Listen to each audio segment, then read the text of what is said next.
This week on the Max Wrestling Podcast, more daddy issues for Jason Jordan. Kevin Owens under lock and key, and Ruby starts a riot, and much more. Turn it to 11, it's time to take it to the max. Notorious, so notorious.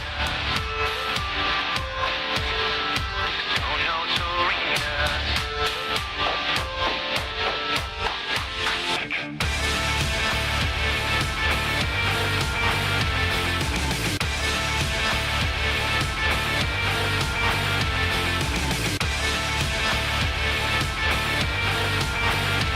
Notorious.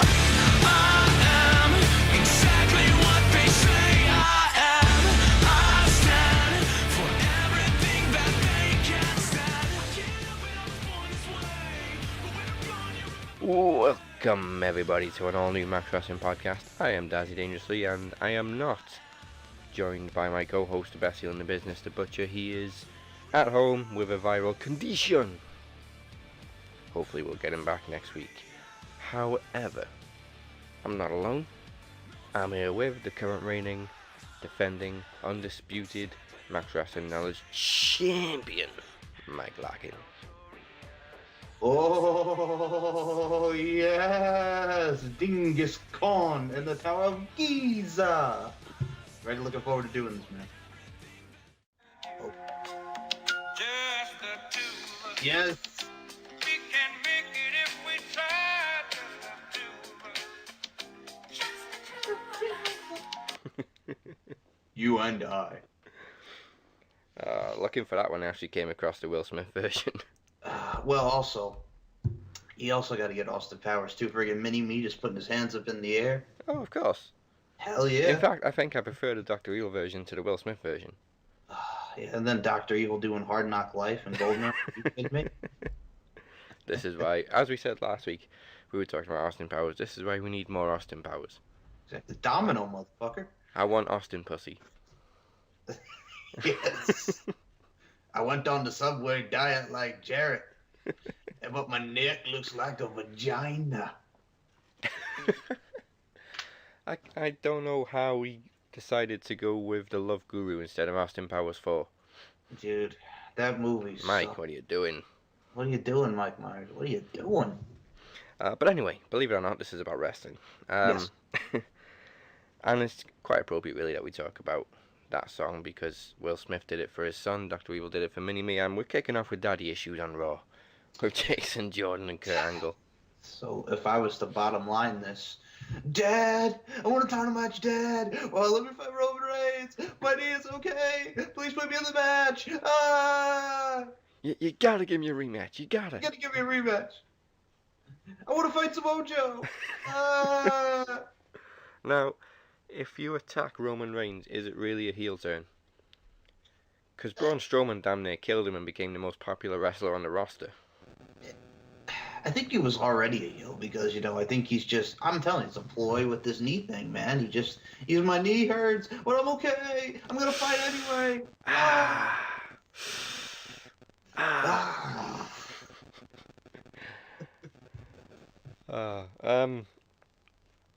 I was a little confused though because I'm sure Roman said he'd deal with Samoa Joe later on, but he was going to face Jason Jordan soon. But then we didn't get a match with Samoa Joe and Roman Reigns, so yeah. Maybe they forgot about it. I don't know. What did get me though is I was laughing when he said, "You know what, Joe? You're not a tough guy. I'm a tough guy." Okay then, sure you are. And this is, like I said, this is not to fault Jason Jordan's wrestling ability, but him on the mic is just so, it's Awful. so Awful. And that's why they had him with Chad Gable, because he was not a great mic guy. That's why he had Gable with him by his side. But I know he's trying, and I know we're going to get the match that we've said many a times, that we're probably going to get Angle and Jordan at WrestleMania, but So surely they've got to come out with now to end this storyline that Jason Jordan made the whole thing up and he was never really Kurt Angle's son. that's what you would think that they would do. You can't continue this storyline forever. We all know he's not really his son. Yes, but they'll probably, in WWE, they could probably play it up to that, where they could not mention that, and then he could just be jealous that, Dad, you give me all these opportunities, and then I don't win. It's all your fault. I hate you. I'm just waiting for Kurt to go to your room. Scotty Doo? Yeah, we need to meet the mother of the love child. So long as it's not Charmel. I'm happy if it's not Charmel. Booker T, I still remember that. I want to have bestiality sex with your wife. Tell me you did not just say that. That was just so bad. And then Kurt Angle goes into the room. And then Charmel screams, "Ah!" Fucking 2005. All over again. It was kind of nice to see Kurt Angle finally standing up to Jason Jordan this week. Normally he just doesn't know what the hell to do, but this week he was like, I don't have to do anything.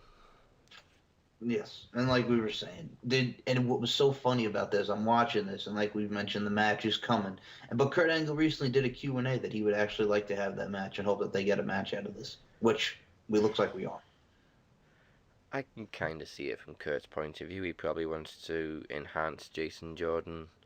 I mean, there is similar ability there. No, we've never said Jason Jordan does have any in-ring ability, but he's just dull, and he has the personality of a urinal cake. Mm-hmm. He just puts me to sleep every time he talks, but other than that, the ring is good, and I did enjoy the match with Roman Reigns. And the thing you could also talk about, if you do have the match with them, I've always said, if Kurt Angle can put Wes Briscoe over, he could put Jason Jordan over. If I don't know, did Wes Briscoe go over? Yeah, he did.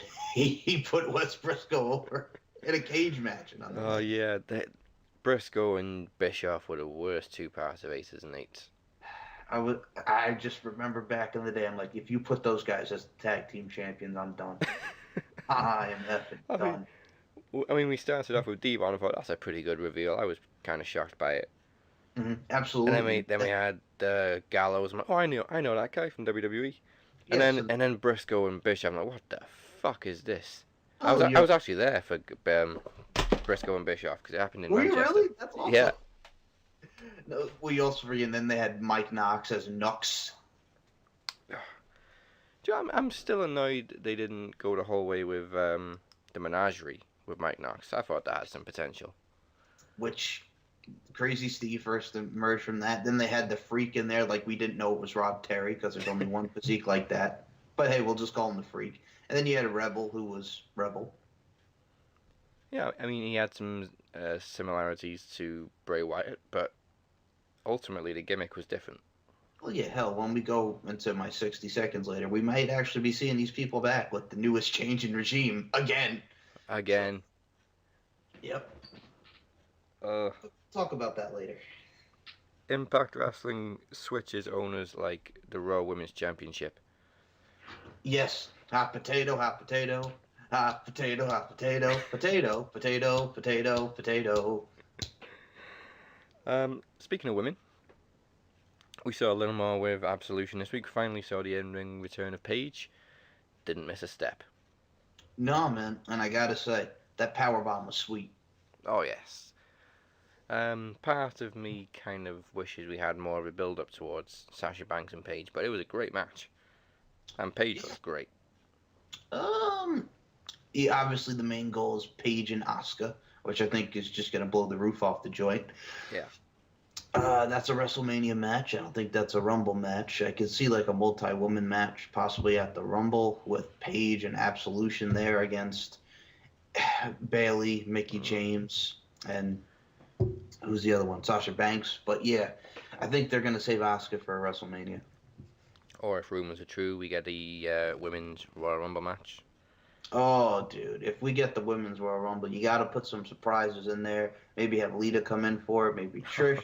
Maybe Jazz. Just back in the day, man. Just got to get some women in there. Put some women from the Mae Classic in there. It's going to be sweet. Yes.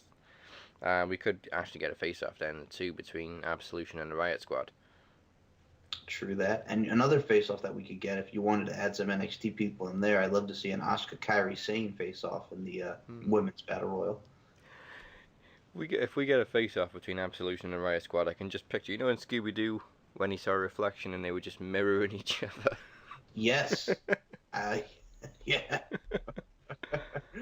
Ruby Riott, Sarah Logan, and Liv Morgan. Still, I think I remember when I first saw Liv Morgan, I'm like, oh, it's good that she's getting an opportunity. But I'm like, really? Liv Morgan? Okay. We'll see how it goes. But I'm okay with it. I mean, she's improved. Sarah Logan is excellent. And Ruby Riott really is excellent, too. But yeah, she pinned Charlotte. And it looks like we might have a Charlotte-Ruby Riott feud. So let's see what happens. Possibly. Charlotte just seems to kind of walk away from that whole thing, but we'll get on to SmackDown later on. Yeah, as we said, we saw another face-off between Asuka and Paige, and it was the same as last week. Asuka just sort of steps down. Felt bad for Alicia Fox. Alicia Fox. You know, you're my friend. Yeah, you're my friend. You're my best friend. You know, I'm your friend, but you're not Sonya and Mandy's friend. Sorry.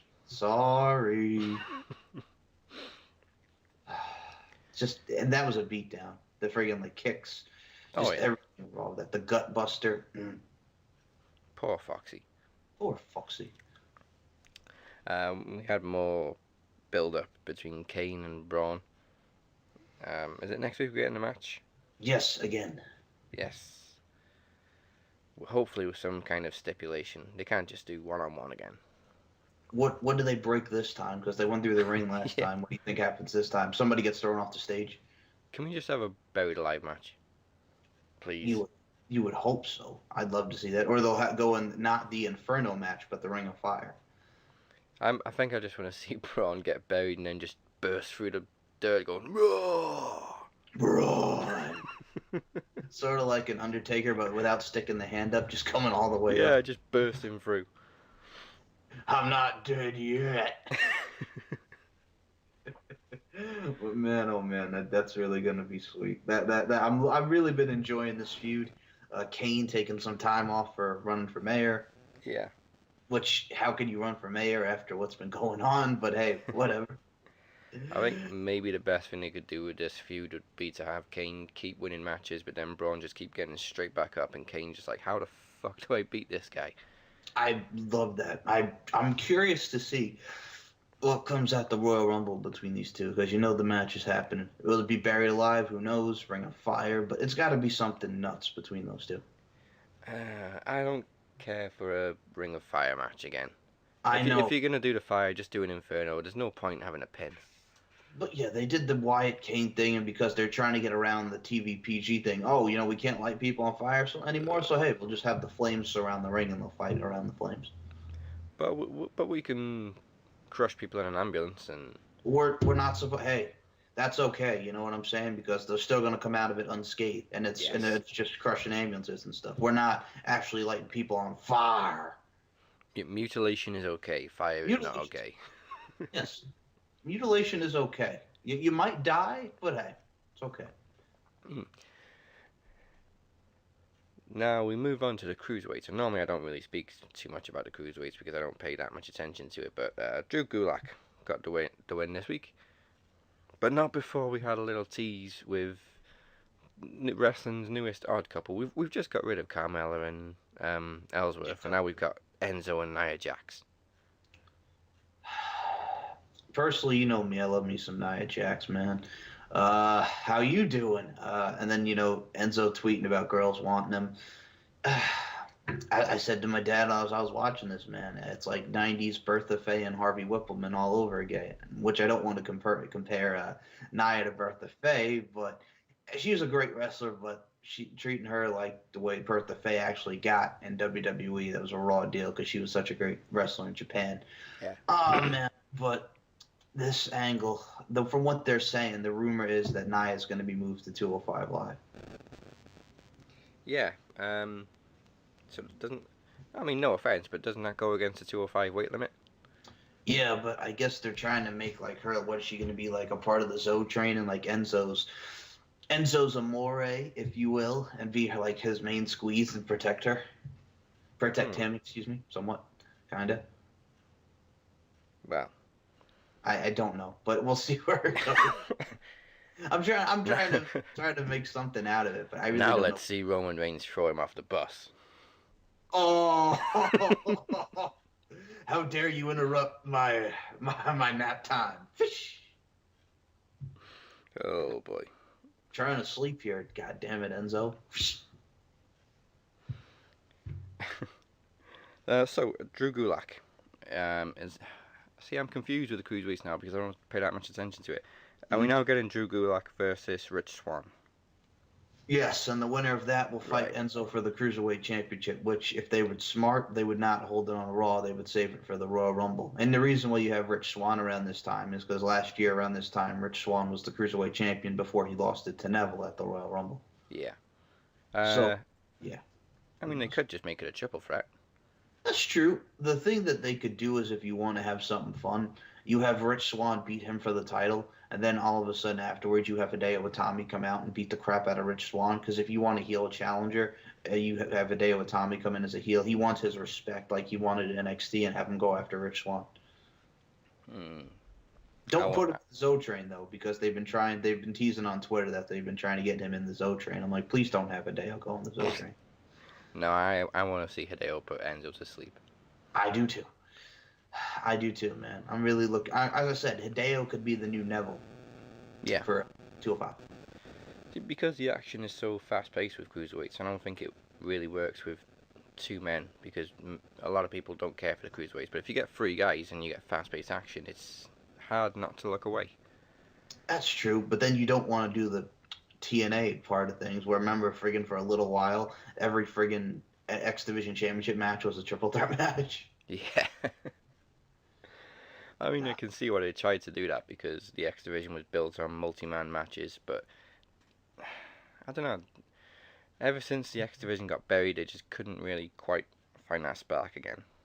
No, but yeah, hey, they're trying to add some new people to it. It's the same with the cruiserweights. They can't find that spark that they had 15 years ago.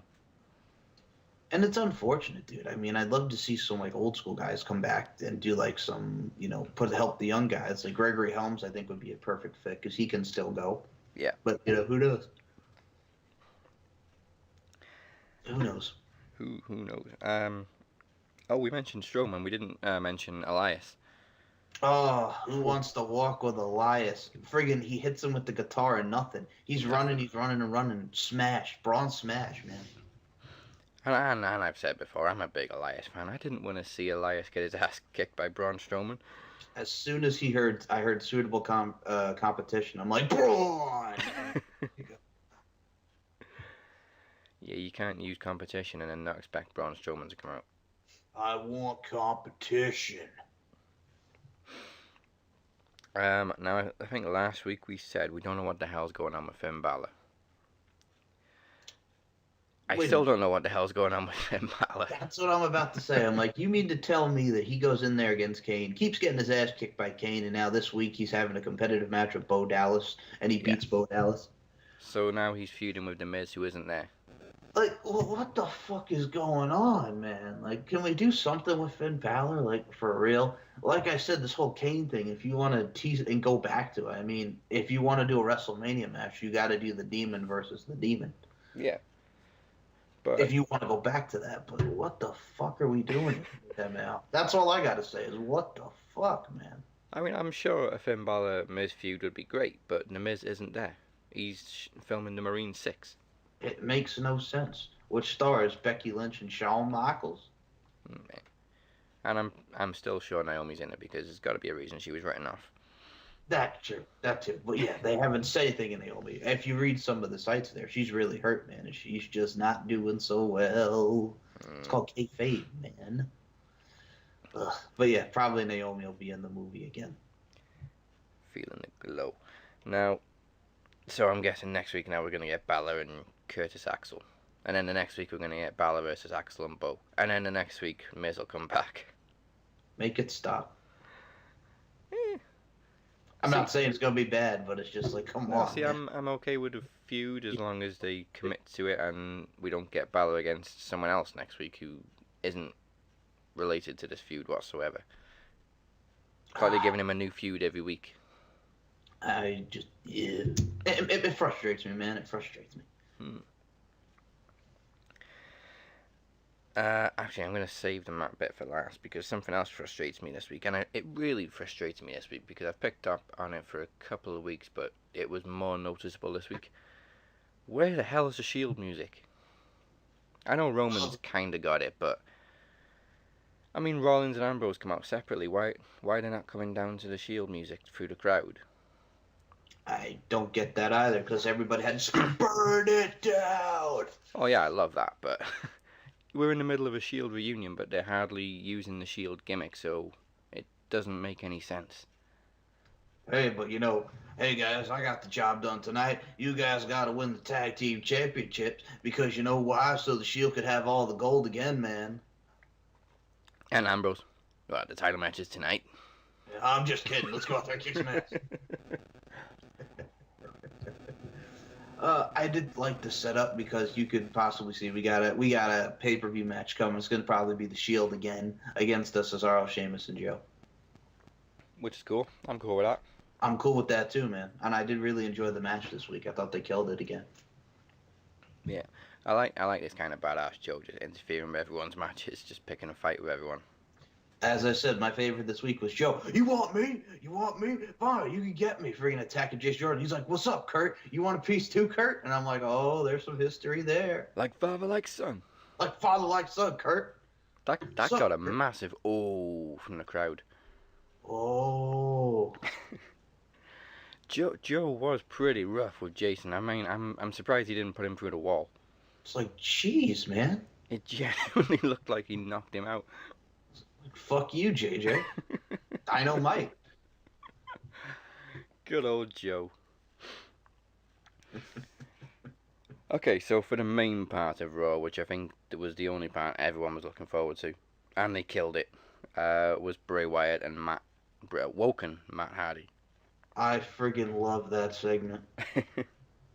It was just so good. The side by side, and due to my condition, and just the whole thing. Bray Wyatt, you have forced me to say, I sentenced you to deletion. I loved it, man. So good. My only concern is who's going to win. Because I kind of wish Matt wasn't woken with his first opponent being Bray, because it kind of means Bray's got to take another pin. But at the same time, the build-up's going to be great.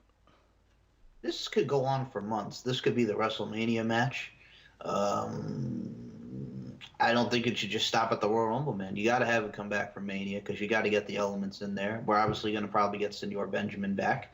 Yes. We're going to get the Brother Nero to come back. Vanguard 1 because Twitter has rebooted. And if any inkling has, because we're going to get a WWE 24 documentary on the return of the Hardys, we might be seeing Queen Rebecca in the WWE. No, I mean, that's the thing. When we had Dixie on Kurt Angle's documentary, everyone thought Dixie was going to come into WWE, and she didn't. I still don't firmly believe WWE are going to have Rebby on any actual broadcast show. Hey, you want to have some fun? Put Sailor Mouth out there. I mean, yeah, okay, she'll be in a documentary, but I do not think Vince is going to put her in front of a live crowd. Well, what if you just have her play the piano? That'll be fine. Just keep your mouth shut. Yeah, shut your mouth. Shut your punk ass mouth, Rebby Hardy. Shut your punk ass mouth. Because I'm curious now as to what Matt's music's going to be. Because it won't be the same as the Impact music. No.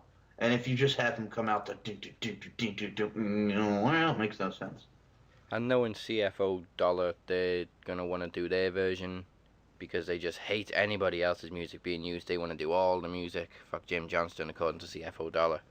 Let me tell you something. Jim Johnston had some of the best themes in the WWE. Yes. And then you fucking get these CFO guys. Some of them are not bad, don't get me wrong. They were the guys behind the Glorious and all this stuff. I'm burning up with your love and all that good stuff. But my God.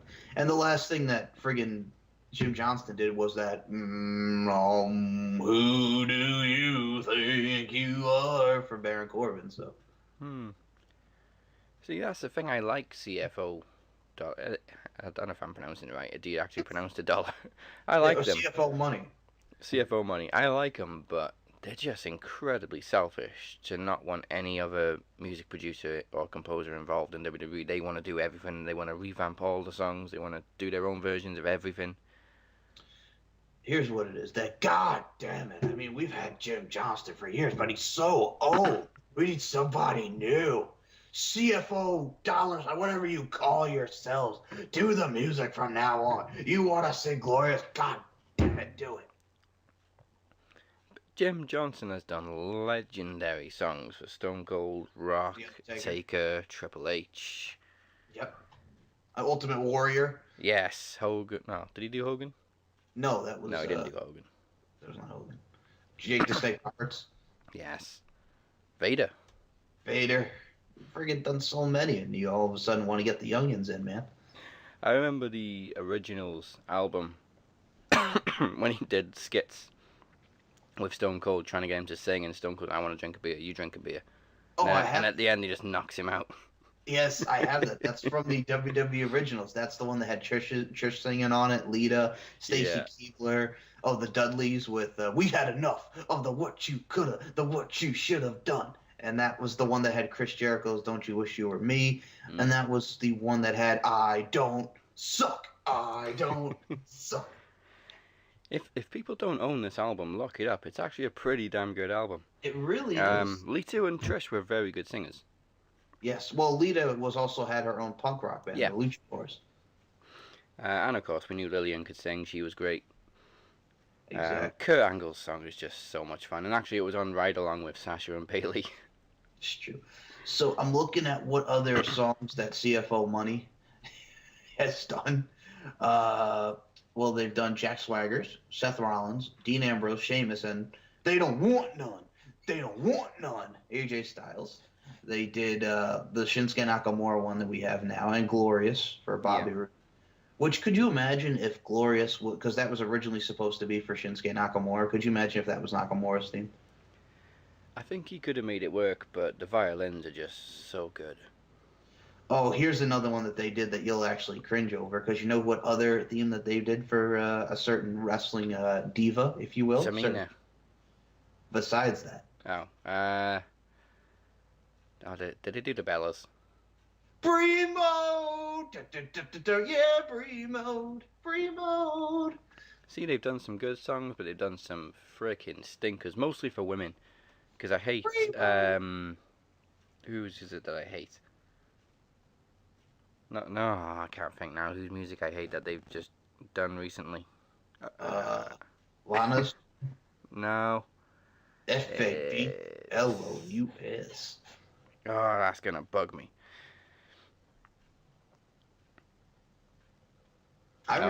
Completely slipped my mind. It's that awful. It's that awful, but you just it's gonna bug you who that. Oh, all right. I'm sure you'll remember it, but yeah, they've done some bad ones for women. Yeah. And I mean, Jim Johnston didn't really do any stinkers. Well, Jillian Hall back in the day, we had "I'm the hottest since sliced bread." She sang her own theme. Yeah, but her whole gimmick was terrible. I think it fit. Well, hey, man, it was on the friggin' iTunes chart. Her and her Christmas album, man. Yeah. Hell, hey, Fandango was on the iTunes chart. Exactly, man. The problem is with Fandango is that it charted too soon. If it had charted near the end of the week, it would have stayed pretty high. And I felt so bad for him in 2013 with Fandango, because at that pay-per-view where Curtis Axel won the Intercontinental Championship, it was supposed to be Fandango, but he got a concussion.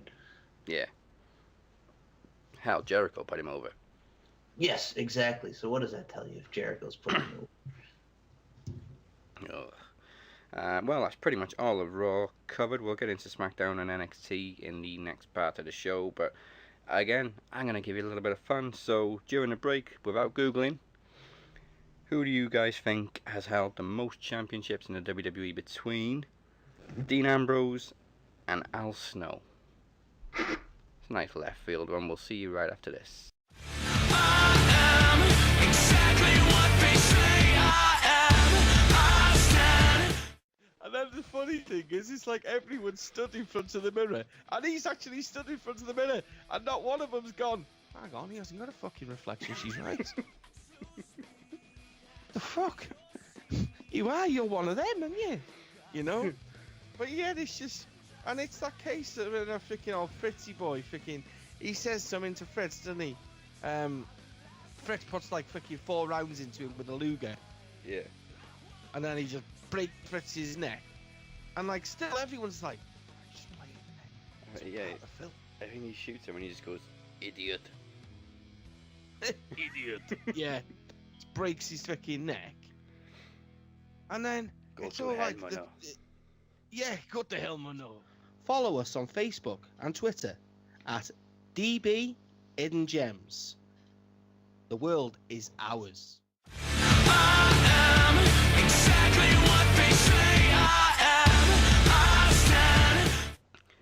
And we're back. Before the break, we asked you who has held the most championships in the WWE between Dean Ambrose or Al Snow. Mike, any idea? I'm gonna go with Dean Ambrose. Alright. Dean Ambrose has held 5. Okay. And it was actually Al Snow with 8. Oh, damn. Okay. I just had to figure because I look at Al Snow and I remember hardcore, Yeah. tag team, European. I think that was about it. Yeah, I think he held the hardcore quite a few times. Okay, well that wouldn't shock me, but I had to go Ambrose. Who didn't? I had to go. The reason why I had to go Ambrose is because there was that period where all Al Snow was he was the tough enough guy. Yeah. So he was really just there to help the young guys. So I had to think, and then he left, and then Ambrose was killing it, and he's like a Grand Slam now. But okay, that's pretty close too, though. 5 and 8. Oh yeah. Yeah. Also, before the break, I was trying to think whose music was quite recent that I absolutely hated. That CFO Dollar did, CFO Money, and it was Emma, the last theme she had before she left. Oh, It's All About Me. And then it turned into some weird, trippy techno crap.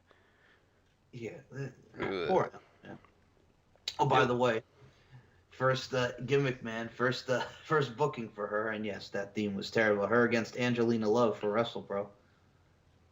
I love how on that poster they put former WWE superstar above Tennille.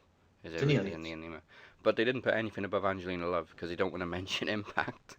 They didn't put former Knockouts champion, former Impact superstar, former TNA Knockout, nothing. Just, here's Angelina Love and she's going to wrestle. So.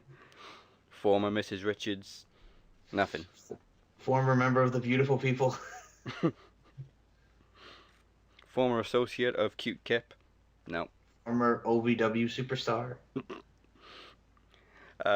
Actually, there is one thing I like about Angelina Love, because I've always said I'm not a big fan, but there's one thing I've always liked. What? I think it was when she was on the Indies pretty early on. She used to use Paper Cut by Linkin Park for her entrance music. You were correct on that. Yeah, I think when she was doing the Angel Williams stuff. I really always... The thing about Angelina Love is she can either go... It's like 50-50. She can go, or she'll have a shitty match. Like when she did the winter stuff when, they were lesbians and, we were lovers from a long time ago, and she was hypnotized into beating up Velvet Sky and, oh no, Angelina, you go out there, you must do this. And just like, what a waste of Katie Lee Burchill too, because she was so good in WWE as a wrestler. And then you freaking come to that Impact and, Angelina could only see her in the mirror like she's the freaking Ultimate Warrior. And I'm like, give me a fucking break. Yeah. Winter was good, but the whole zombified Angelina Love thing was just weird. It's like, what are you gonna do? Are you gonna make love, or are you gonna friggin'? It's like, are you gonna fuck or are we gonna wrestle? What's the deal? I mean, I know it's called TNA, but hey, like, what are we doing here? Well, I think they're still asking themselves that question, to be honest. Oh man, as I said, I'll get to that when we get to that portion of the show. But yes, yes. Impact's, I don't know who I am. Oh. See, now we used to do Family Guy references. Now it's just Austin Powers references. Mm-hmm. You don't know when they're gonna hit you, but they're coming at you. Yep. So yes, we'll do Impact in 60 seconds a little later on. But let's get into SmackDown. Kind of fun this week. A slight improvement than last week, I would say. You see, Shane? This is the ringside area. Crossing this line, this isn't the ringside area. Thank you for telling us where the ringside area is. Oh, just yeah, I really have been digging Kevin and Sammy and that whole the whole shebang, and then Orton with the RKO out of nowhere, and then Shane comes out doing the shuffle, and we get Orton and Sammy. Yeah. And they finally did something right this week with Nakamura. They made him look like a star. Exactly, and Daz, I'm saying this right now. As soon as he said, "And a partner of your choosing," I'm like, it's going to be Nakamura. Yeah. Well, I think it was spoiled, really. It was either spoiled before SmackDown or it was spoiled before I watched the end of SmackDown. But I saw a thing with Nakamura on. But yeah, he just made the big face save like Austin used to or The Rock used to. Oh yeah, and then you see friggin' Randy after he takes care of Sammy and they're all taking care of Kevin. He mouths, "You want to be my partner?" Oh, military cut Randy. Military cut Randy, yes. And here's the thing too. What also gets me is, haven't we seen this match on SmackDown already? Yes. Exactly. Now we're getting it on pay-per-view. But yeah, and then you have Shane with the implication that he's the ref, and if they lose, they're fired. Then Daniel Bryan had that look on his face, and which something's coming. Yeah, I mean, we all saw the rumors that Daniel Bryan was going for tests, and then he was cleared, and then surprise, surprise, another report came out saying, "Oh, Dave Meltzer said it's all bullshit. He's not been cleared." Right, because everything Mystic Meltzer says is true. Of course. I mean, I'm not believing Bryan's cleared until I see it, but it had to be Meltzer to just refute the report, and everybody believes him and jumps on the Meltzer train. As I said, watching him come out for one of those indie shows, and everybody's like, "Yeah, yeah." I'm like, you do realize that they're cheering because they're shitting on you in a way. Yeah. They're being smartasses. I actually said that on a post somebody put up that I love how everybody takes everything Mystic Meltzer says as gospel, and then somebody put, "I love how people shit on Meltzer, but he's still widely respected." And I'm like, respected by who? Most wrestlers hate him. Most wrestlers hate him, except for the friggin' Young Bucks who do the fucking Meltzer driver. Oh yeah, but that's a big fuck you to Meltzer. Hell yeah. Hell yeah, the fucking Meltzer driver. I just don't understand. Well, it was so weird when they did like a shoot interview for High Spots. It was him in the room with like Ricochet and Trevor Lee and I think somebody else, and I'm like, what the fuck is going on here? Oh yeah, I saw that. And Meltzer says something shitty about Impact, and Trevor Lee just like, "Fuck you." And fuck you.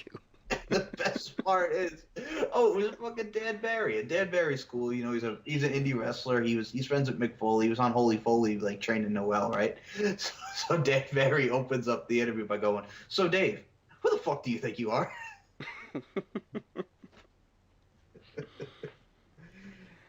I don't understand how he's got the reputation he does. 5 stars, man, because of the scale. 5 stars. The way I see it, the only times he gets things right is when he makes really obvious predictions that we can all see coming. And oh, Meltzer was right. Of course he was right. We all knew that was going to happen. Like, durr. And then the stuff he doesn't get right is just ridiculous anyway. Like, oh, CM Punk's backstage at Raw. No, he's not. Punk is not coming back yet. At least yet. He's just a fucking fool.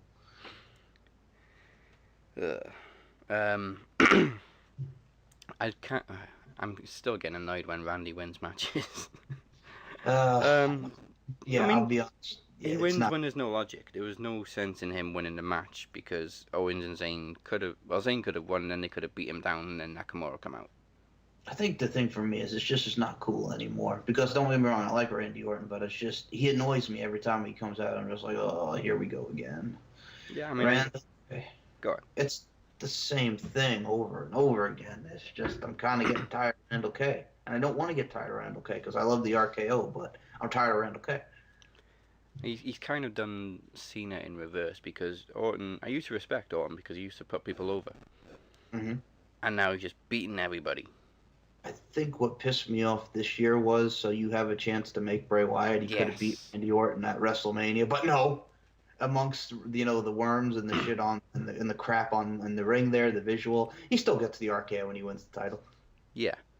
He burns down the fucking compound and he still wins the title. He burns down the compound and he's still the face.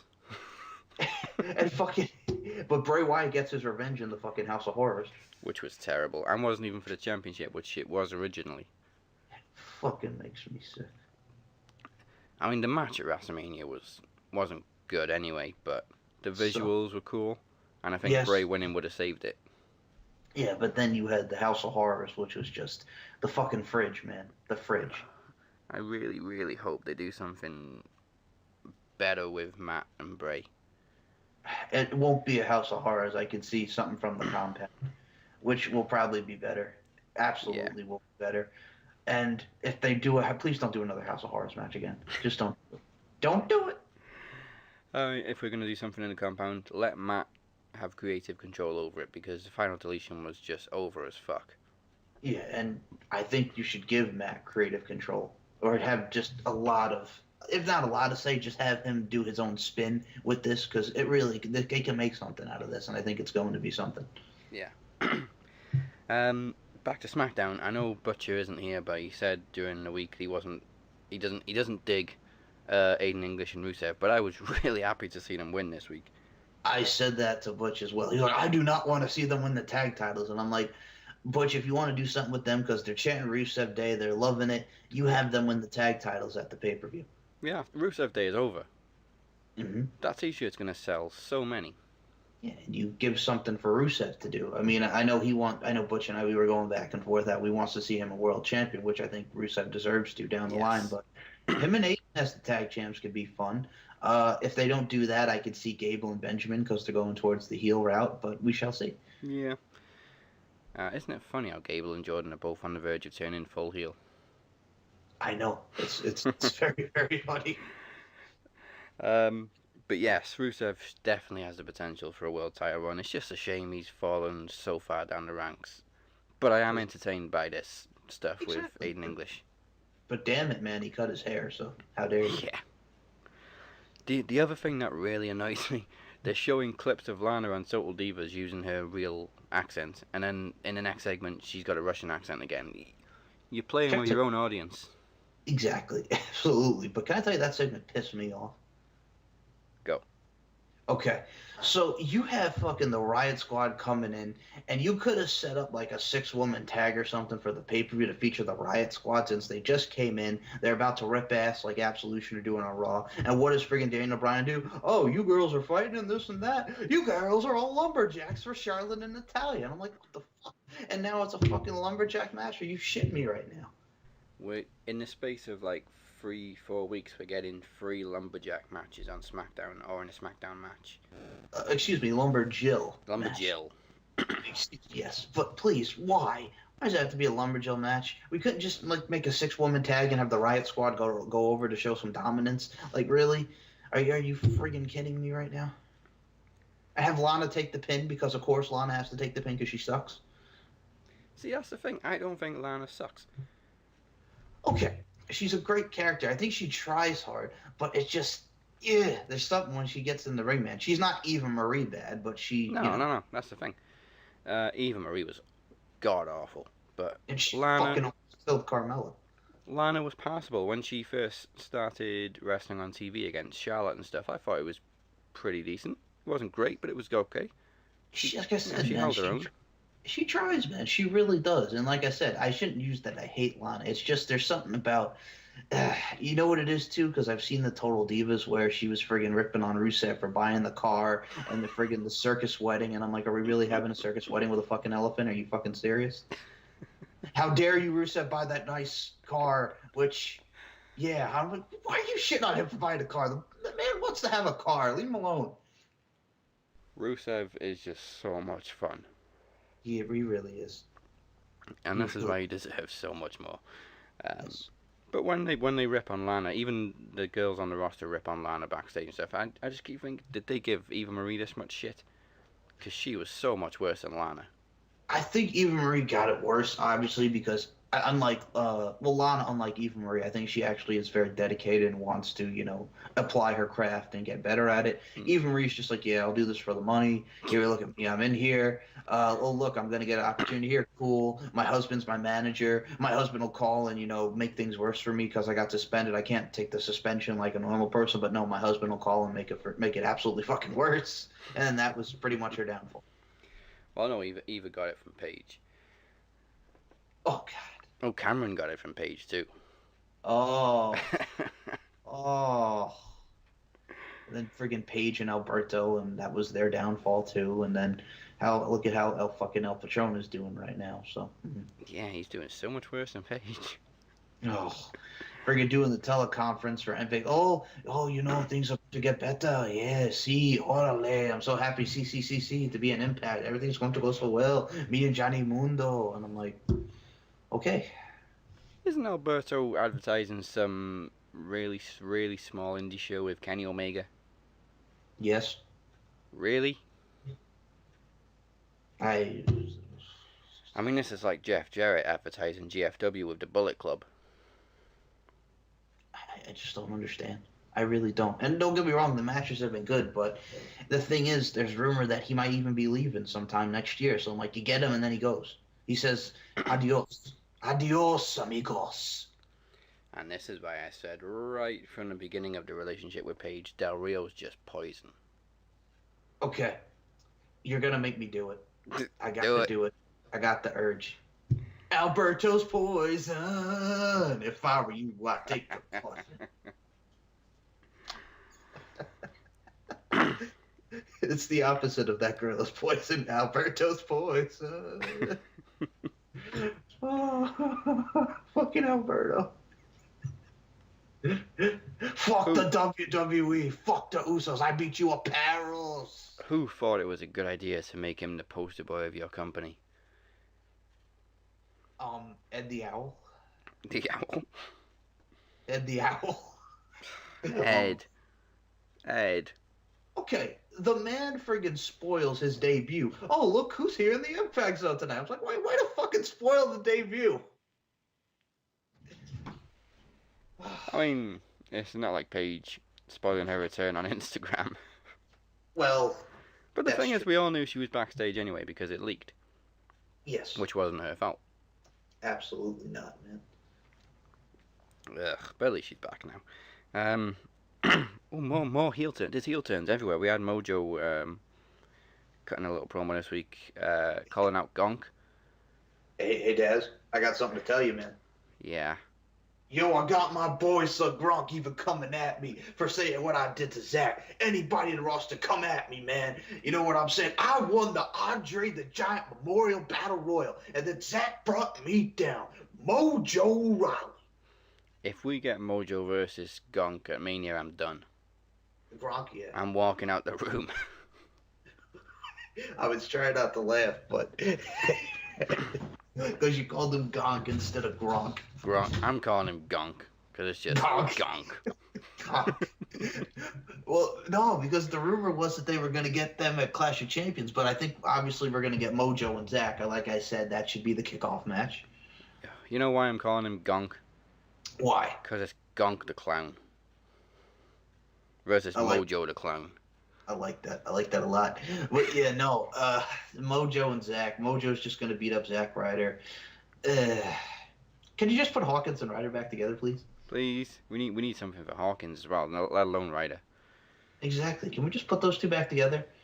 As someone who's watched them since the days of the Indies out here in New York, where they were coming out to the Backstreet Boys and friggin' making their ascension to the WWE main roster on the ECW brand as the Major Brothers, and then as the Edgeheads, please, can you please put them back together, pretty please?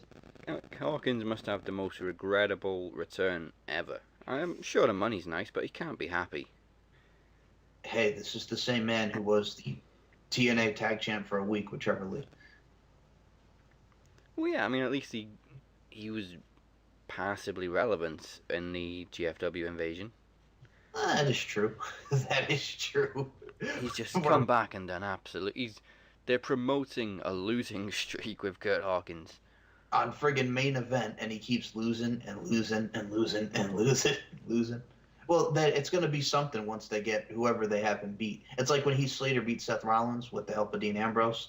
It's going to end up something like that. What if he finally gets a win and it's over Mojo, and then we get Hawkins and Ryder back together? Okay, I like that idea a lot. Remember when that was the pre-show for one of the pay-per-views back Yeah. months ago? Mojo Kurt Hawkins. Yeah. See, it fits. It does. Continuity. Continuity. Something WWE Creative have no idea about. See, you guys don't think we remember? We remember. Yeah. We remember. Yeah. We remember the Bellas hated each other and then they're best friends. We remember. Okay, that was again one of the. I'm sorry that we're bouncing all over the place, but I got to say this right now. I hope you die in the womb, and then friggin' she kisses AJ. Nikki Bella wins the belt. They're back together. Oh, sometimes families just fight. What? You say you wish you died in the womb. Sometimes families just fight. You got to be thinking. Family fighting is like hair pulling. That's wishing death. Yeah. Friggin' dumping a friggin' smoothie on her. And I'm like, you want to friggin' talk about it. Families have problems. She wished death upon you. She hoped that you die. You know what I'm saying? Like, I hope your parents die, like one CM Punk once said. Like, are you shitting me right now with this crap?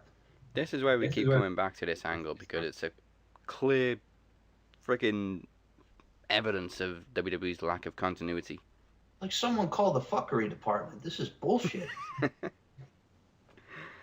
We mentioned the Riot Squad earlier, and the Lumberjill match. Obviously, this one broke down into a feud.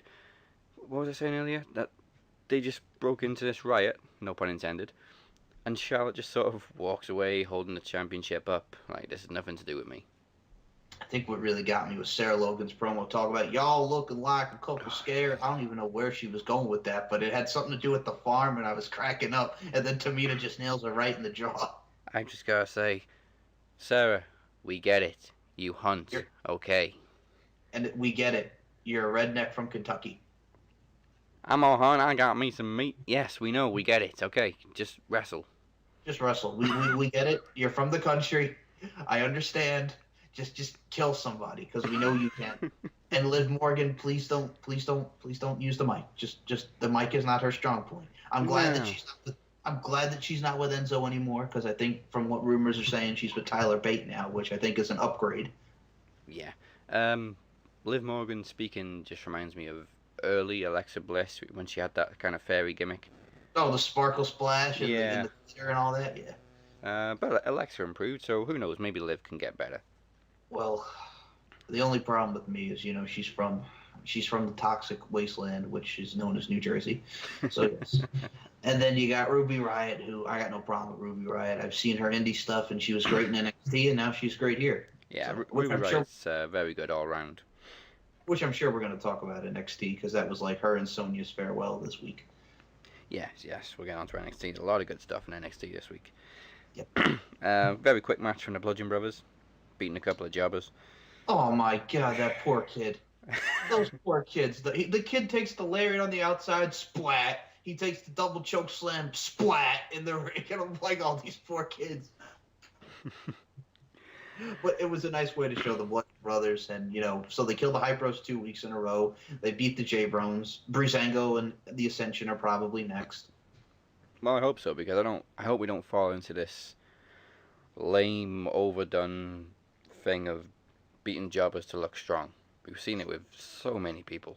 The Ascension, when they were just beating jobbers, and then they beat the New Age Outlaws, and then they went nowhere. And then became jobbers. And then they were beating Cody Rhodes when he was Stardust. Yeah. But yeah, they're looking good together. I think this gimmick's working. It's just a work in progress. I crack up every time he smacks them in the face before they do the move. I know they've done it for years, but that still always gets me. It's cool. So then we've got a triple threat feud going on for the US Championship. No. We're gonna have to. We're gonna have to. Please I know. don't.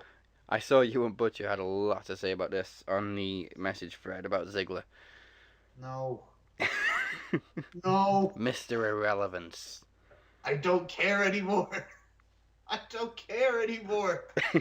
I know he's in there just to take the pin. Okay, he's just in there to take the pin. I thought the Rude and Ziggler thing was done.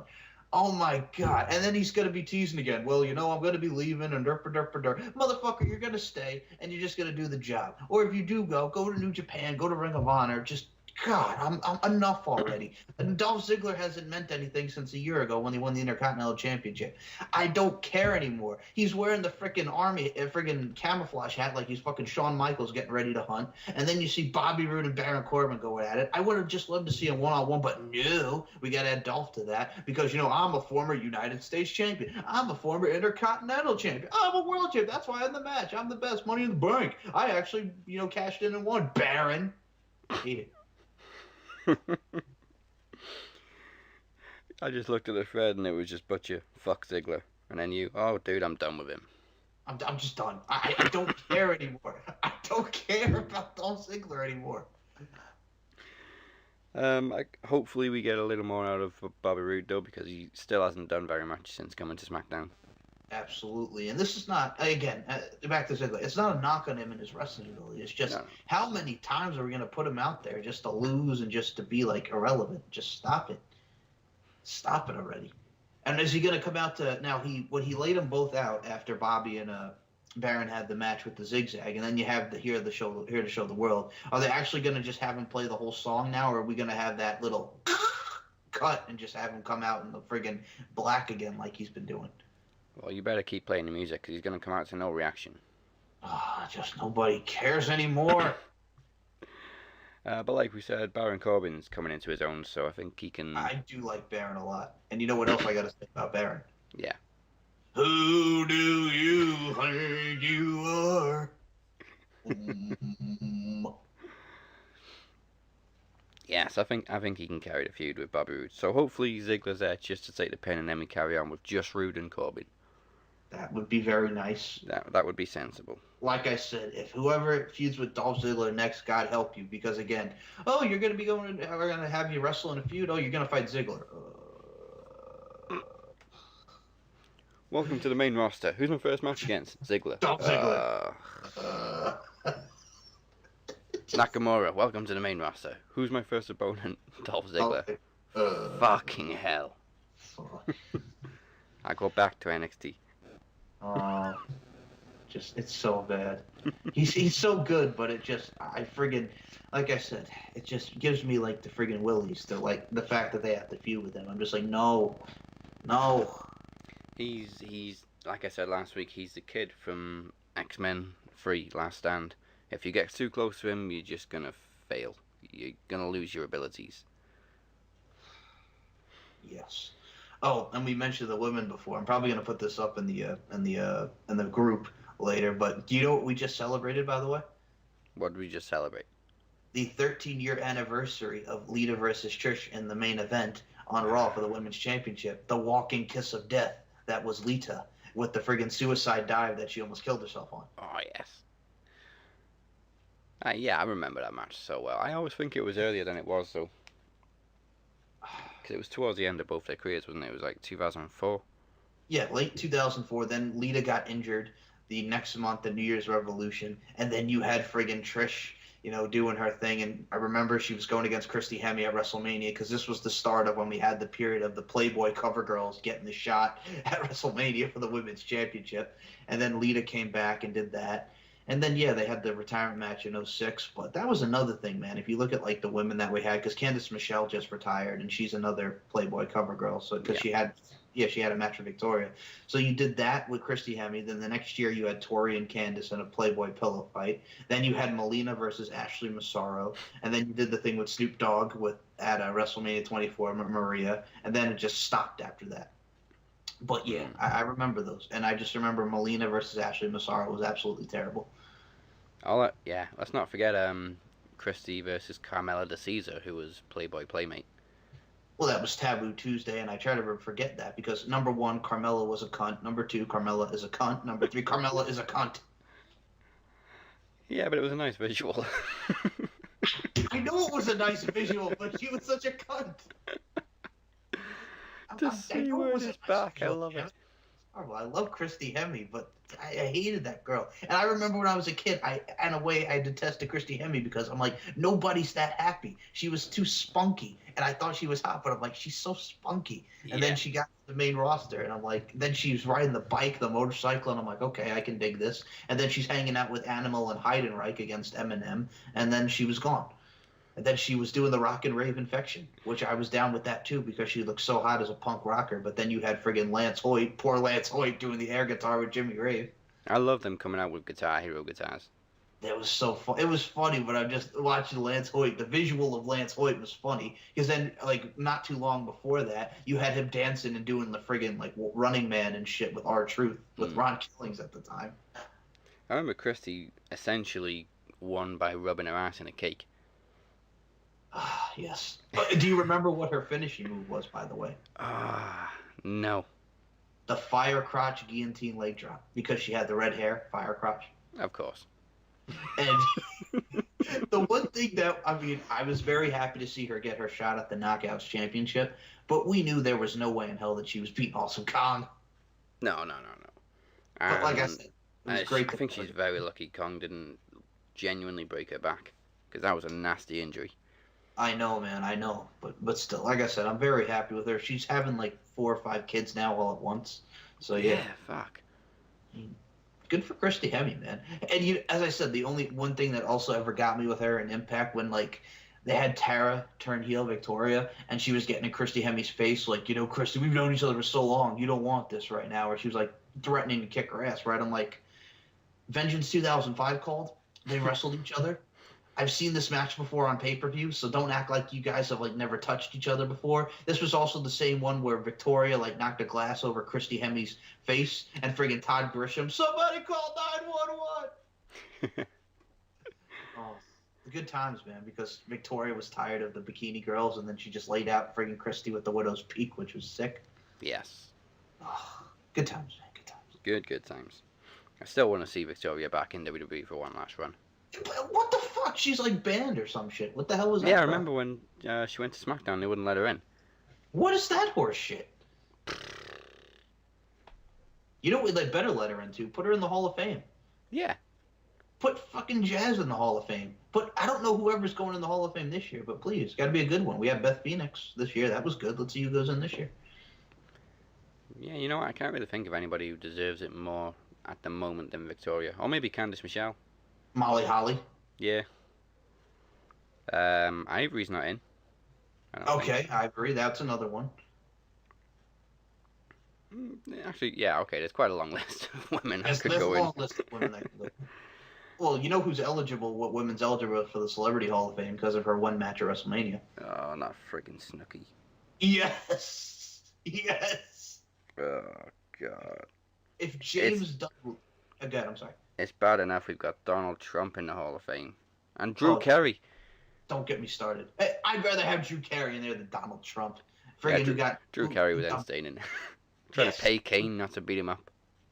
Yes, and Donald Trump, who got booed at the Hall of Fame, and I'm still trying to live over here in American states, just because it's not like he calls me old. It's not like I call him short and fat. I'm like, you just called him short and fat. I'd really like to get attacked. Thank you very much. But okay. But everybody's like, oh, you could expect this because it's Donald Trump, and they're like, he could just shut the fuck up. And I mean, I don't mean to get into politics, but it's like you look at Barack Obama, and he's probably just sitting back, just washing his hands. I'm like, hey, you guys wanted me out here, yeah, take him. Want this? Go ahead. I'm done. But yeah, just fucking he got booed. Drew Carey just for taking a friggin' being in the Royal Rumble 2001. You gotta, unfortunately, Snooki will probably go in because of that, just for wrestling at WrestleMania. Which friggin' that was the start of John Morrison getting pissed because Trish was in the match and not Melina. I would have rather Trish anyway. I agree. I was never big on Melina as a wrestler, but I mean Trish is iconic. I think Brian Kendrick and Paul London tell the story of making Melina cry in Wrestler's Court. And I think Paul London won the bet to see who would make her cry. That's so horrible. Oh. I mean, she was a great valet, but I was never really interested in her in ring. From what I heard, she was a bitch because she was such a diva in the Divas locker room. Oh yeah, I could sense she was a diva, in the true sense of the word. Yes. So okay, we covered SmackDown, onto NXT. Now I don't want to sound rude or anything, but I didn't understand a friggin' word Almas said. Okay. He said, "All Alexa Moon, say, I hurt Drew McIntyre. I am the champion, and whoever comes against me, I will still be the champion and take over Philadelphia. Orale, Igaro." Maybe I was just too distracted by Selena Vega. yes. One Thea Trinidad, one Rosita, yes. Very Yes. beautiful. But yeah, just Andrade, yeah. It's I mean, going to be good. He looked like a champion. I'll give him Yes. that. He did. And like I said, the spoiler did come out of who he's supposed to wrestle, but we're not giving away spoilers, people. I just No. want to see how it plays out. Because luckily I haven't seen it. Well, yeah, we're doing luckily good. Yes. Well, I visualized, man. Things my eyes have visualized, and unfortunately it was that, so I'm not giving away the spoilers. I'm not going to do it. I didn't know Velveteen Dream was injured until they said this week. I think he got if it was not War Games, I think they kept him off a couple house shows, but they said it's not like a severe injury. It was like a minor injury that, but they didn't want him to get into the ring to possibly further hurt himself. Yeah, that's fair enough. Yes, so. Kind of sucks that he missed his chance at the NXT title, though. He'll get it, though. You know why? Because he's the Velveteen Dream. DREAM is. Yes. Now, I felt bad for Trent Seven this week. Oh, my Right God. from the get-go, he's out. Dude, that drop kick into the corner was vicious. Oof. But hey, I did enjoy the match. I thought, him hitting the clothesline, Killian Dane with the senton and the Vader bombs, and just anything. That dude is tremendous. That dude is a future champion. Trent Seven is awesome. I really did enjoy the match, even though he got killed like really early on in the match. Oh, he really got killed. And then just how fast Dane was at the end with like knocking him down and then the Vader bomb. Oh, he's just so good, Killian Dane. Big Damo, as he was formerly known. Killian Dane is the shit. Very, very good. You Oh, I noticed like- that they had. You got. I'm sorry. No, I was just going to say, I like big guys that can move fast. Absolutely. And I was going to say, did you notice, Daz, that in the Ennis theme, like, Nikki Cross has the Sanity theme, but she has her, like, screaming in the theme song? Yeah. This one, it's Killian Dane, it's the Sanity theme, but there's a little Irish, like, jig in Yeah, that. I like it. Yes. I like the fact that the Sanity members hopefully all have the Sanity music, but with their own little twist on it for individual entrances. Yes. Kind I of like X-Pac did with his own DX theme. Who's going to kick your ass? X-Pac! Yes. An X-Pac. You think you can tell us what to do? Degeneration X, will kick your ass. Classic. So then we moved on to now the women's match. I'm not entirely sure why it was a no-holds-barred match. I think they only put that stipulation in there purely for one spot when they couldn't do a rope break. The rest was just a regular match. It's exactly how I felt. I thought it was fine for what it was, but yeah, then you just had Sonya hit the triangle choke on Ruby Riott for the submission victory. I mean, it was a nice, rough match between the two of them. Like I said earlier, Ruby Riott's very good all round. Sonya Deville is going to come into her own, but yeah, she's still and you got to admit it's cool that she's working with Paige, because if you want to learn a lot from somebody, you learn from Paige. Yeah. And then, I can't say enough good words about the main event. Oh, the main event. Johnny Gargano and Cassius Ohno was tremendous. The friggin' the shot to the back of the neck, the spears, the tornado DDT on the outside, the cyclone kick, and then it just all transitioned to Johnny Gargano. He's fighting, and then at the end he locks in the Gargano escape, and then Cassius Ohno has to tap. They bump fists. And match of the year candidate right there. Yeah, very cool moment when he called him back and then done the fist bump. Gargano is obviously the next big star in NXT. And I'm really looking forward to seeing, because we have two more matches. We got Lars Sullivan and Roderick Strong in there. And then we got another matchup, which should be very interesting in that as well. I forgot what the other match is, but I know it's probably going to be next week. Did you recall what the other match is? I know it's Lars Sullivan and Roderick. Oh, Adam Cole and Aleister Black. Yeah. The Undisputed Era did the promo. Yeah, that should be really good. And we got Kyle O'Reilly and Bobby Fish against Sanity for the tag titles coming up. Yes, and unfortunately we do know the result, but we're not going to give it away.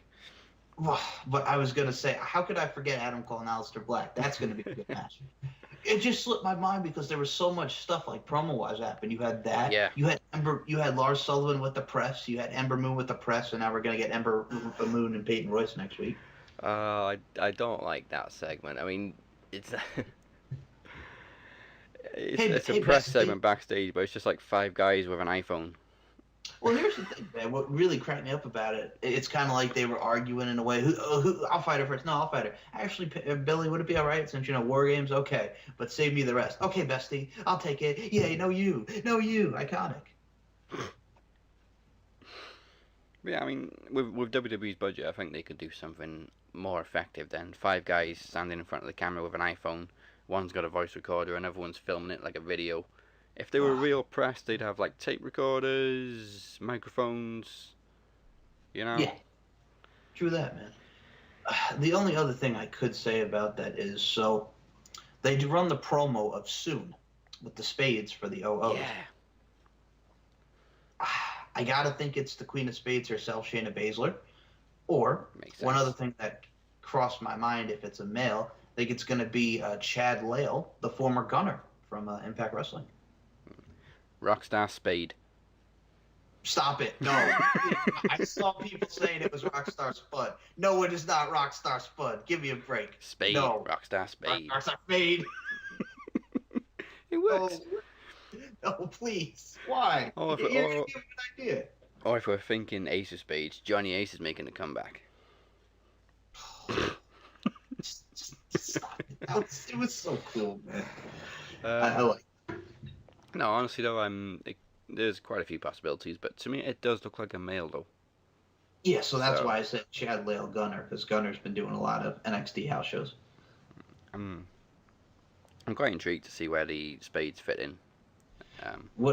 So, by the way, since I mentioned Shayna Baszler, what do you think of Ronda Rousey? They're coming towards finalizing the deal for WWE. Cannot wait. I'm big on Ronda, so hopefully they give her the run that she needs, really. So I did see some people were crapping like, oh, her flame, since 2015, and if they signed her in 2015, it would have worked. But I'm like, it's still going to be sweet, man. I mean, we saw her at the Mae Young Classic. She's training at the Performance Center. It's awesome that she's going to make the transition. Well, let's be honest. I mean, women's UFC was more popular than ever when Ronda Rousey was dominant, and it hasn't really been the same since. That is true. That is very true. Again, this is like the same people that were like, oh, the Hardys are doing the broken gimmick in WWE. They can have Impact sloppy seconds. So I think they did fine with what you saw on Raw. Wait a minute. What? The Hardys were in WWE before Impact. Exactly. That's what I'm saying. Same with Kurt Angle. Yes. So stop it. That's what some of them are saying. And like I said, I've always said I'm a wrestling fan, but then you see the Impact supporters, they could have Impact sloppy seconds, baby. Well, that's another post I saw earlier today. Is like something about AJ and Matt, and then you can thank Impact for this. I'm like, whoa, AJ was in New Japan for 2 years after Impact, and he became even bigger. So I'm gonna thank New Japan for AJ. And as for Matt, he was in WWE before TNA, and he came up with a broken gimmick all by himself. So I'm thanking Matt. I'm not thanking Impact for shit. Exactly. And if you want to go back to one Rebby there, talking about the Waffle House and creating the ideas, I mean, she's right to an extent in that point. Yeah. Even though she is very, I'm going to smash back and put a hole in your ass, maybe slit your throat in your sleep. I always find it hard to agree with anything Rebby says. You got to understand something. So for me, I don't, personally think like her verbiage is the right way to go. And as I said, I have met her at an indie event because she was selling Matt's merchandise and she was kind of because, hey. But anyway, she's a friggin' Puerto Rican from Queens, New York. So I kind of understand that you don't want to piss her off, but still, she doesn't need to go about it that way. Yeah. But that's a combination, man.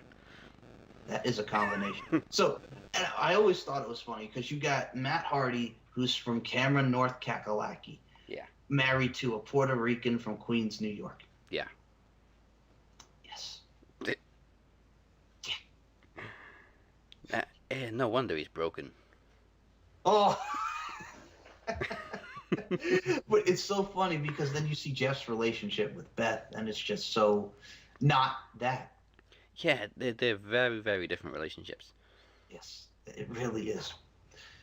It's just so funny. And Beth never shoots her mouth off either.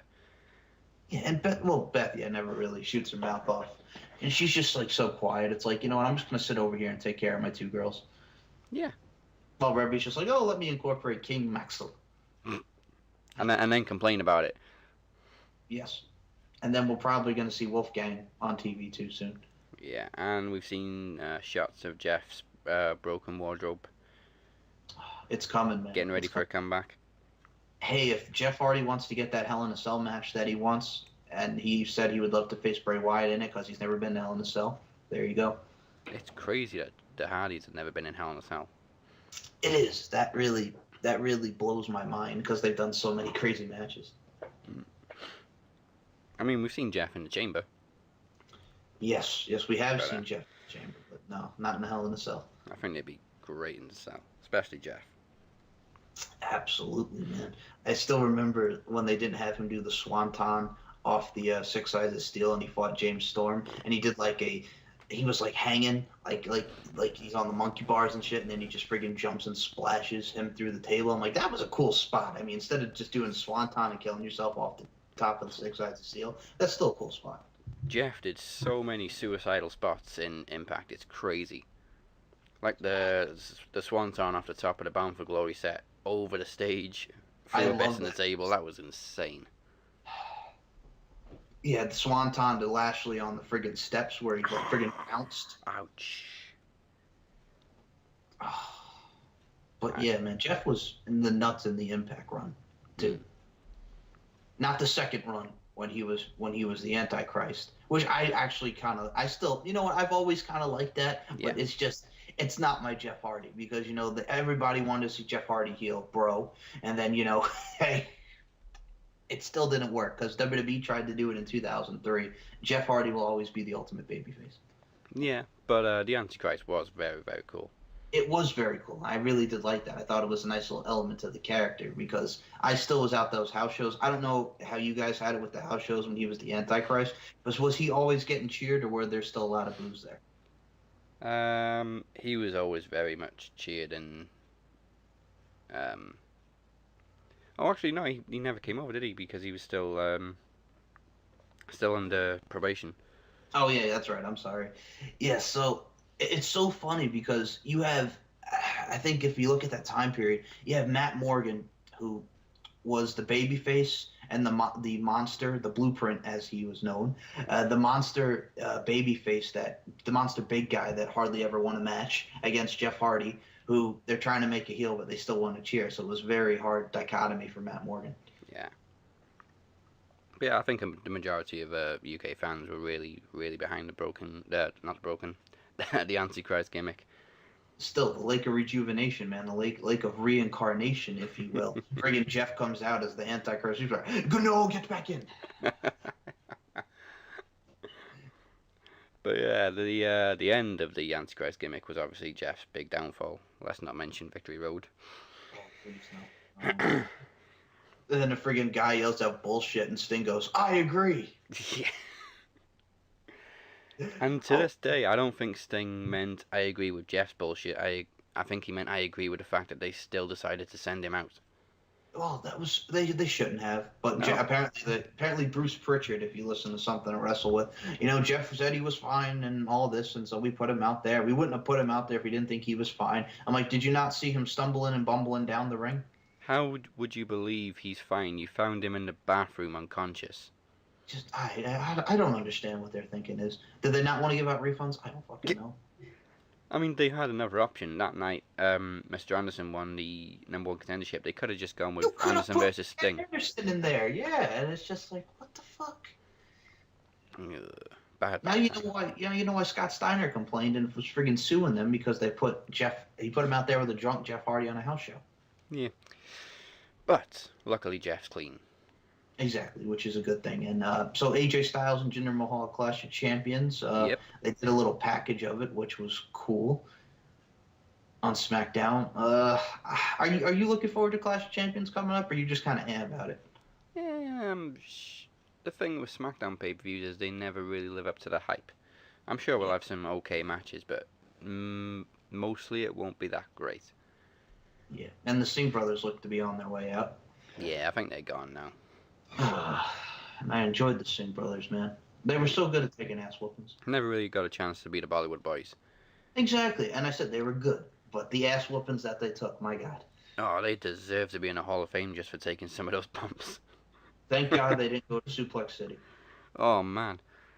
I think Brock generally would have killed him. Yeah, those poor guys. Okay, so match times for Raw and SmackDown. Raw had 7 matches, and I'm quite impressed with the time this week, I must say. Okay, an hour and 15. Very close. 1 hour 15. 1 hour 18, sorry. You You can't get much closer, it's the same thing. Odd. Yeah, 1 hour 18 and 16 seconds. Nice. So let's take out the breaks. Usually around 1:40 for the whole show, so they only had about 20 minutes promo time this week. Okay. Very good. Shortest match, let's have a look what it was. Okay, it was the main event, which is 1:33.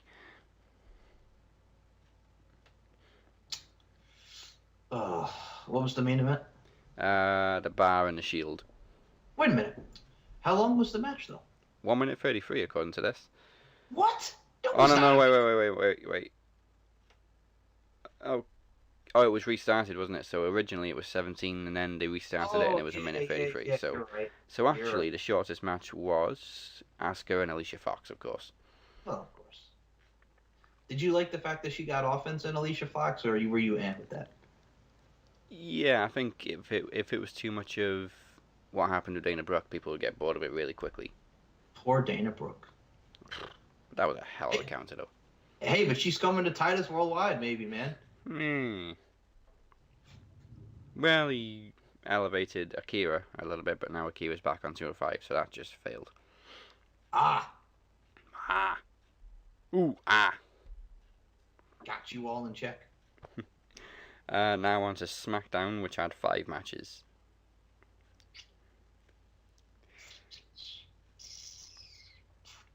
$45 minutes. A little less. It was 32 minutes, 10 seconds. 32 minutes? Oh, yeah, Yeah. well, I'm guessing the shortest match was the Bludgeon Brothers. Yeah, 1 minute, 2 seconds. And the thing with SmackDown is we can't really take out the breaks because the matches continue through the breaks. That's the thing, too. That's why I'm like, it's got to be in like the 30 or 40 minute mark. But yeah, okay, so 32 makes sense. And if anybody's wondering, the jobbers were Adam James and Josh Carr. Not that we'll probably ever see him again. Poor young souls. We actually had a dark match on SmackDown, which was Ty Dillinger versus Mike Kanellis. I'm burning up with your love, your love. I'm burning up with your love. Even though my love is at home and I'm jobbing and I'm on back. Oh, and 2 dark matches on Raw were Akira Tozawa defeated Brian Kendrick. Okay. And the Club actually got a win over Heath Slater and Rhino. Yes, they still exist, Heath Slater and Well, Rhino. of course they're going to get their heat back, man. They lost the Trick or Treat Street Fight. Are you kidding me? Oh, boy. So wait a minute. So Mike Kanellis is losing to Ty Dillinger, who Ty Dillinger friggin' could be in the U.S. Championship match or do something on SmackDown. But no, he's fighting Mike Kanellis in the dark match. And Mike Kanellis, who is also very good, but you know the only reason why he's not on TV is because Maria's pregnant, and I think that was part of the package deal. As long as you get Maria, you're bringing in Mike Kanellis. Yeah. And of course, if he's only on dark matches, it doesn't really affect anything if he has to leave early or stuff like that. So, fair enough. But he still has one of the best theme songs. Oh, yeah. And speaking of leaving early, congratulations to Harper for leaving. He had to leave the house show early because his wife went into premature labor. Yes, congratulations to Luke Harper, man. That's awesome. Okay, brand of the week. Are we going with Raw or SmackDown? And rating, of course, out of 5.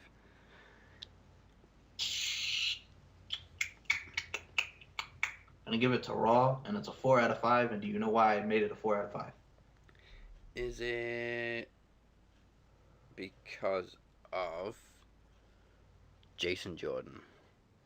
My knee, it hurts, but I still want to go. Please give me a rematch with Joe. I want to get in there. No, Roman, I want to find him. I'm tougher than you, Samoa Joe. Ah. I'm See- sorry, but that's what he sounds like. And I'm sorry if I keep doing that, but he sounds like a whiny little bitch. That's what he sounds like. He's like, Chad, That's please. exactly what he is. He is. He's a whiny little bitch. It's like Um, It's like when Chris Jericho was singing to Shelton Benjamin back in the day. Shelton is a little bitch. Shelton Benjamin. Benj. But yes, Jason Jordan is a whiny little biatch. I'd have to go with Raw as well. I was going to give it a 3, but because it was better than SmackDown, and I'm going to give SmackDown a 3, so I'm going to have to give Raw a 4 as well.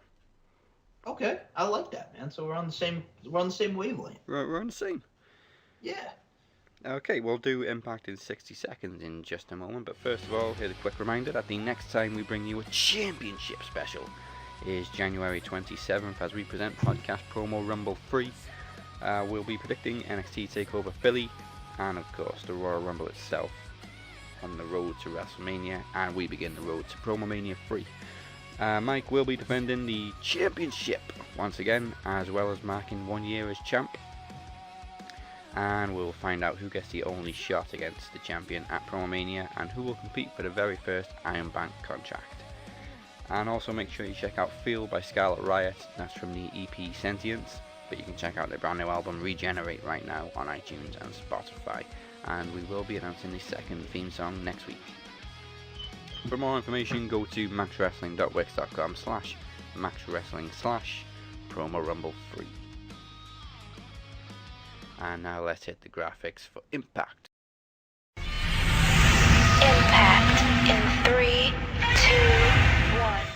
All right, so this week on Impact Wrestling, guys, listen to this lineup. This is what we had going on. We had James Storm and Tejano. James Storm hit the last call on Tejano for the 1-2-3. Then we got Dan Lambert and Bobby Lashley and, America's Top Team coming out. And next week we're going to get Dan Lambert and Bobby Lashley against James Storm and Moose. What about the Moose? Oh my goodness gracious, it's pandemonium. We had Chelsea Green, aka Laurel Van Ness. Hey, she might be out at the next tapings, but hey, she's gonna, she's going in that Knockouts tournament, man. She beat Casey Spinelli, and she beat the returning Madison Rayne because she's married to Josh Matthews in a triple threat, and she pinned Casey Spinelli with the Unprettier. And then we had, Evan Bourne, aka Matt Seidel, against Tyson Dukes, and he pinned him with the Shooting Star Press. He's coming for that EC3 Grand Championship, baby. And then, we had friggin' Ishimori, whatever his name is, against Hakeem Zayn. 450 splash. It was his debut, but he's a loser, baby, so why don't you kill him? And then he had Sami Callihan against Randy Myers for Defy Wrestling. It's coming to the Global Wrestling Network. Rocky Mountain Pro's already on there, bro. And then we had our main event, man, with Johnny Mundo, a.k.a. Johnny Impact, or whatever the hell you want to call him, against Alberto El Patron, and he wins, and then Eli Drake lays them out. Dummy. Yeah, if you think you're coming from my championship, triple threat on the horizon. So, oh my goodness gracious, tune in to next week, man. We got a slam-packed show, Impact Wrestling. Don Callis is aboard. Check us out. And I'm out. Well, it's more like Impact in 90 seconds, but obviously a lot happened this week. I'm sorry, but yeah, I had to take a deep breath. There's a lot that happened. As I said, I couldn't really do like a 60-second because it wasn't the Thanksgiving episode where there was only one match. Yeah. I tried, man. I tried, though. Oh, KM, another thing that I think I'll have Butcher give a rant on this. KM is trying to get on America's Top Team. So he took out 2 guys, and he's like, did you see it? Did you see it? Can I be a member of the team? Oh, my God. It was so bad. So, yeah, I mean, I pretty much nailed everything. Don't get me wrong, Laurel Van Ness, well, we know she's going to win the championship. And, well, yeah, she asked for her release, which is so funny. And then it looks like she might be gone after the next set of tapings. The funny thing, she asked for a release and then got into it with Andre Corbiel on Twitter because he apparently said some things she didn't like about Impact. Well, she defends the company, but hey, she's on her way out. She wants a release, but she'll defend the company, which is weird. But yeah, man, like I said with the Defy Wrestling, so they had Sami Callihan in his match there. They announced it's going to be on the Global Wrestling Network, and yes, they did add the Rocky Mountain Pro So wrestling, which I'm like, why are you putting Rocky Mountain Pro on here? But whatever. So there's Smash Wrestling, there's Border City Wrestling. I didn't see any Pro Wrestling Nowhere or AAA that everybody, maybe their partners that they work with. Hey, why would that be on the network? But hey, it'll probably come sooner enough. Yeah, Dan Lambert, which I've been enjoying his promos, but he's going to step in with Bobby Lashley against James Storm and Moose. Okay, sure. Okay, whatever. All right.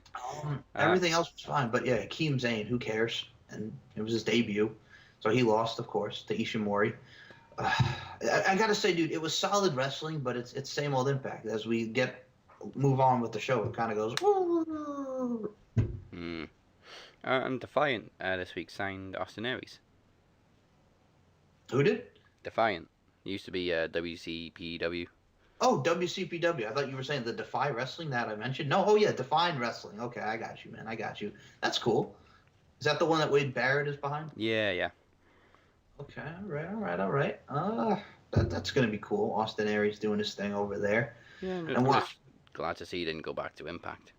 Did you see that Blampede put a update about what happened and he's apologizing for all the crap that he did? No. And he's like bald now, and I'm like, I don't care, Adam. You're still a piece of shit. Yeah. So bad, but yeah, that was your Impact. And sorry if it was 90 seconds, but I had a lot to think about. That's why I said, man, I had to take a deep breath because there was actually 5 matches on the show, so I had to think. And the next week they announced that match, and I don't know even what's going to happen next week, but I know that the James Storm match is going to happen. So yeah, sorry about your damn luck.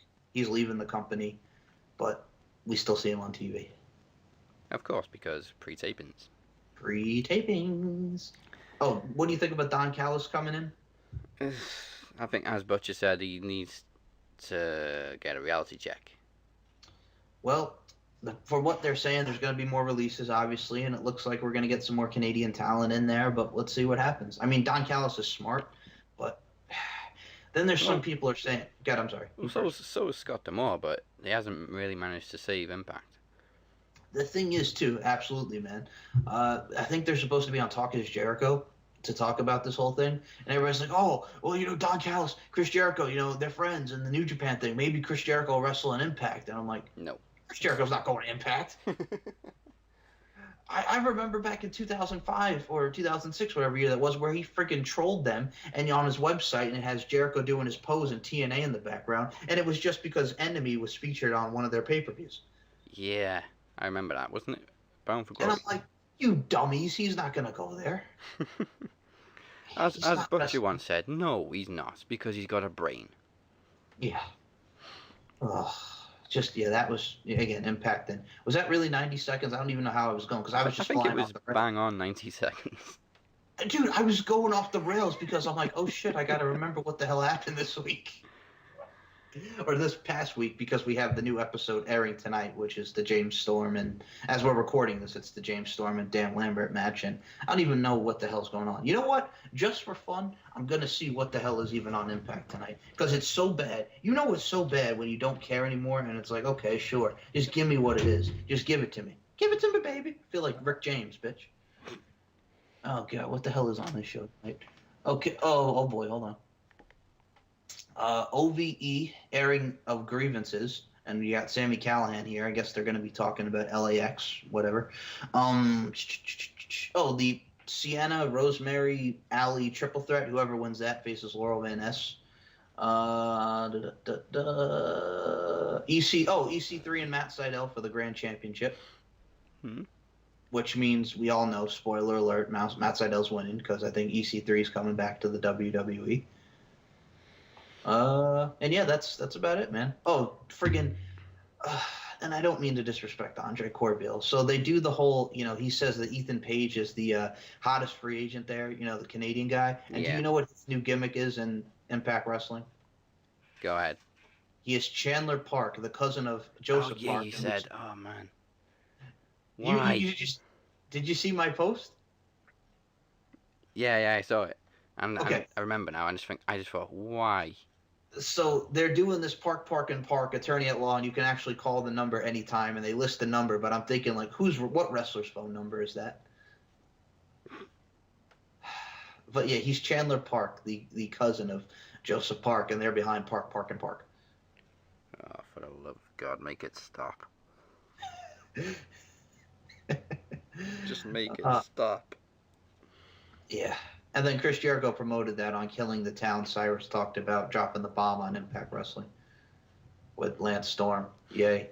Oh, wait a minute. Hold on. Now on Channel 2 or 4 on Pluto. Not we used to be on Boulder Creek, but Pluto. Hey, Pluto. Pluto. We have TNA Legends. It's the TNA Legends on Pluto featuring Jeff Hardy, Austin Aries, Christian Cage, and Kazarian. Nice throwback. And guys, on pay-per-view this week, it's Amped Anthology Part 4 from Las Vegas. You know, the ones that couldn't get a TV deal. You know, the ones where we had friggin' Bobby Roode and we made it out like he came from NXT and invaded? But hey, man. Oh, and excuse me, we have another match announced for Impact tonight as Taiji Ishimori from Pro Wrestling Noah, who beat Hakeem Zayn, who made his debut. Man, they made this guy have his debut. So he gets taken out by Johnny Mundo because he's pissed at Alberto El Patron in an interview, which you can tell he's going heel. So he loses to Ishimori, and now this week Ishimori is going to be taking on Caleb Conley, who jumped him after their match with Trevor Lee. So it looks like we're going to have an Ishimori-Trevor Lee feud for the X Division title, but he's got to go through one of the members of the Cult of Lee and Caleb Conley. All right.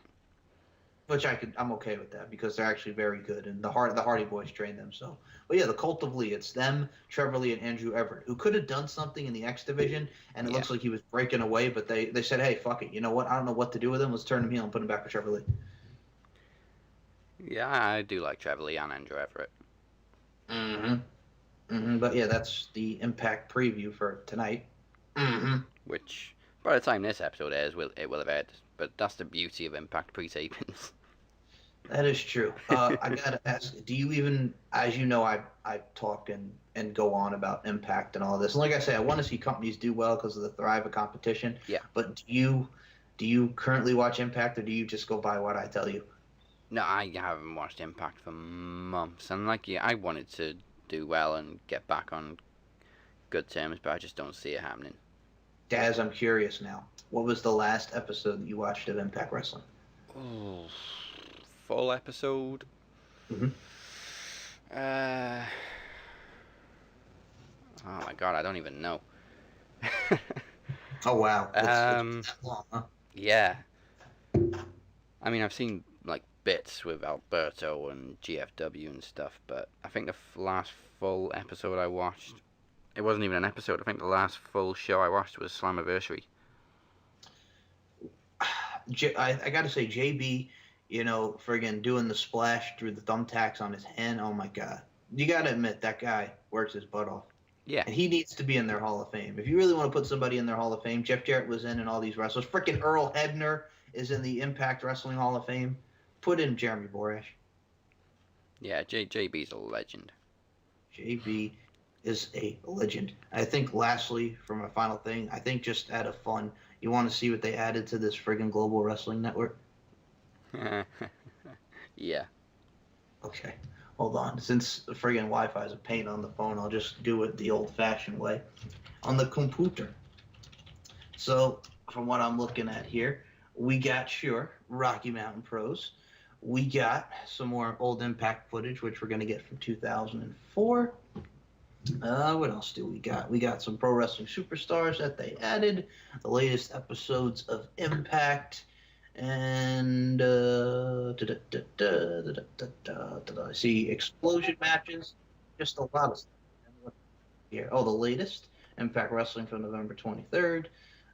Impact Wrestling 2017, 2016, 2004, Explosion, TNA Epics, the best of the TNA World Tag titles, the World Title, Slammiversaries,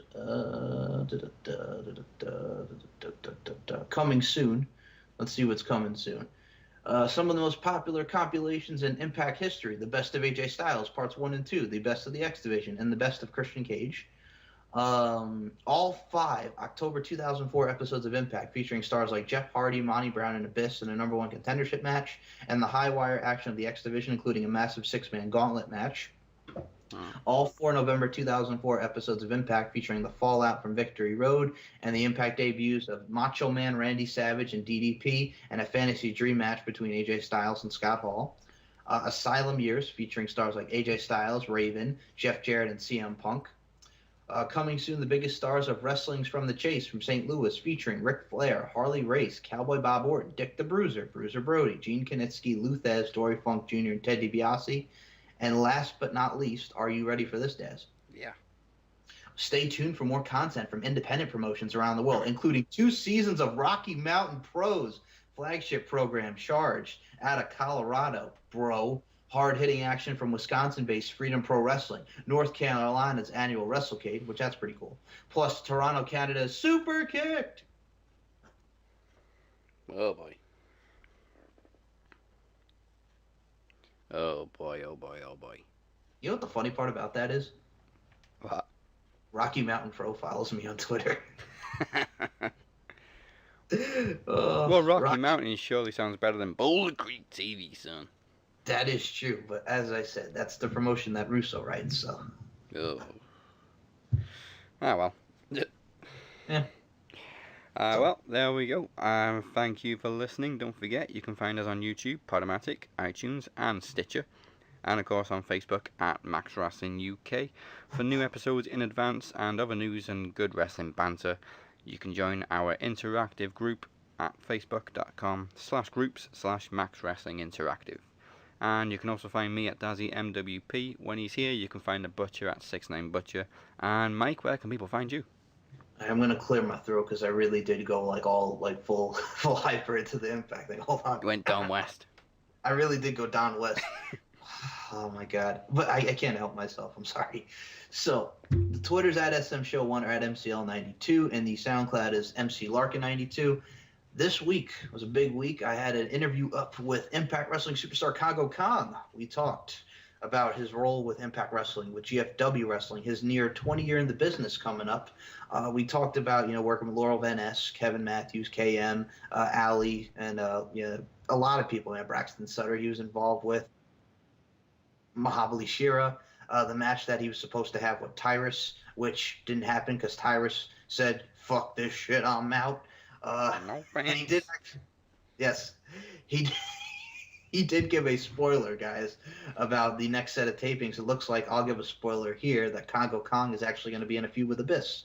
So he'll be back real soon for Impact fans. I also have an interview coming up with Jesse Neal, former Impact superstar. And after the holidays, I have an interview coming with former WWE superstar Romeo Roselli of the Heartthrobs, former Impact superstar Chase Stevens, and former ECW, TNA, and WWE superstar Kid Cash. So stay tuned. Oh, yes. A lot of good names there. Yes, I was very lucky, and I was very happy to get them. But yeah, Congo Kong, I must say, very articulate guy and a very smart guy. For someone who's been almost in there in 20 years, he must be doing something right? Right. And of course, we do have other shows. You can catch up with the whole first season of Throne Zone right now at Throne Zone UK. And Hidden Gems, we will have a new episode coming soon, which we said last week would be See No Evil, Hear No Evil, starring Richard Pryor and Gene Wilder. But of course, we said the Butcher's got a viral condition, so we'll get that new episode as soon as we can.